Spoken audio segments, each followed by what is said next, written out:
14 ফেব্রুয়ারি Valentine's day বা ভালোবাসা দিবস। বাংলাদেশে এ দিনটি খুব গুরুত্ব দিয়ে উদযাপন করা হয়। সাধারণত অবিবাহিত তরুণ তরুণীরা পরস্পরের প্রতি নানা উপায়ে প্রেম ও ভালোবাসা বিনিময় করে, যা ইসলামের দৃষ্টিতে সম্পূর্ণ হারাম।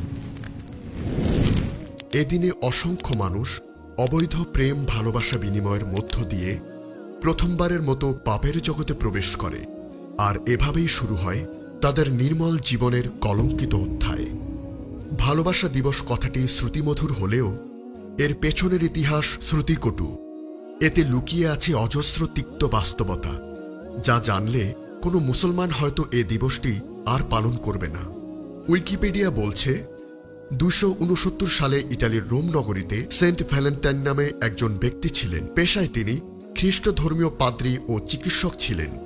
ধর্মপ্রচারের অভিযোগে নয়, বরং বহু নারীর সাথে অবৈধ শারীরিক সম্পর্কের অভিযোগে তৎকালীন রোম সম্রাট দ্বিতীয় ক্লাডিয়াস তাকে বন্দী করেন।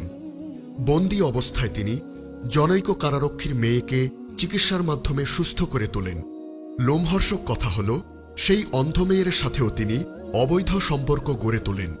270 সনের 14 ফেব্রুয়ারি তার মৃত্যুদণ্ড কার্যকর করা হয়, আর এটাই হল মূল ঘটনা। এই ঘটনার প্রায় 250 বছর পর 496 সালে পোপ সেন্ট জেলাসিও প্রথম জুলিয়াস ভ্যালেন্টাইনের স্মরণে 14 ফেব্রুয়ারিকে ভ্যালেন্টাইন দিবস ঘোষণা করেন। প্রিয় মুসলিম ভাই ও বোনেরা, এই সংক্ষিপ্ত ইতিহাস থেকে আপনি নিশ্চয় বুঝতে পেরেছেন যে ভ্যালেন্টাইন ছিলেন একজন খ্রিস্টান পাদ্রী। ভ্যালেন্টাইন্স ডে মানে ভ্যালেন্টাইনের ঐতিহাসিক মৃত্যু দিবস বা মৃত্যুবার্ষিকী।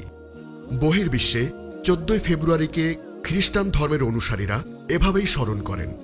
ভ্যালেন্টাইন ডে এর অর্থ কিছুতেই ভালোবাসা দিবস নয়, এটি একটি বড় প্রতারণা।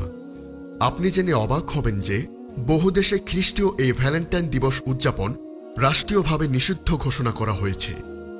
এদিনে নানা রকম অপরাধ সংগঠিত হওয়ার কারণে 1776 সালে ফ্রান্স সরকার ভ্যালেন্টাইন ডে উৎসব নিষিদ্ধ করে। এছাড়াও ইংল্যান্ড, অস্ট্রিয়া, হাঙ্গেরি ও জার্মানিতে এ দিবসকে ঘৃণার চোখে দেখা হয়।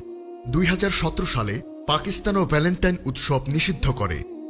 প্রিয় মুসলিম ভাই ও বোন, নিশ্চয়ই আপনি জানেন যে নারী পুরুষের বিবাহ বহির্ভূত সম্পর্ক এবং পারস্পরিক যোগাযোগকে মহান আল্লাহ হারাম ঘোষণা করেছেন। মহান আল্লাহ সূরা আন-নূরে বলেন, হে নবী, আপনি ঈমানদার নারী পুরুষদের বলে দিন তারা যেন তাদের দৃষ্টিকে নত করে রাখে এবং লজ্জাস্থানকে হেফাজত করে।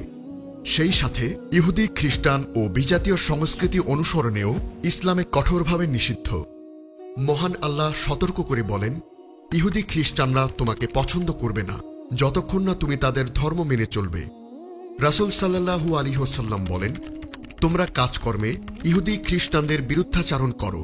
অপর হাদিসে তিনি বলেন যে অন্য কোনো জাতির সাথে সাদৃশ্য রাখবে সে তাদের দলভুক্ত হবে। প্রিয় ভাই ও বোনেরা, আল্লাহ এবং তার রাসূলের বিধিনিষেধ উপেক্ষা করে এরপরেও কি আমরা ভ্যালেন্টাইন্স ডে পালন করতে পারি? আসুন এখনই অঙ্গীকার করি আর কখনোই ভ্যালেন্টাইন্স ডে পালন করব না। কেউ পালন করতে উৎসাহ দিলে উচ্চকিত কণ্ঠে বলবো, এই দিবস আমার নয়। মহান আল্লাহ আমাদের সবাইকে বোঝার তৌফিক দান করুক। আমিন।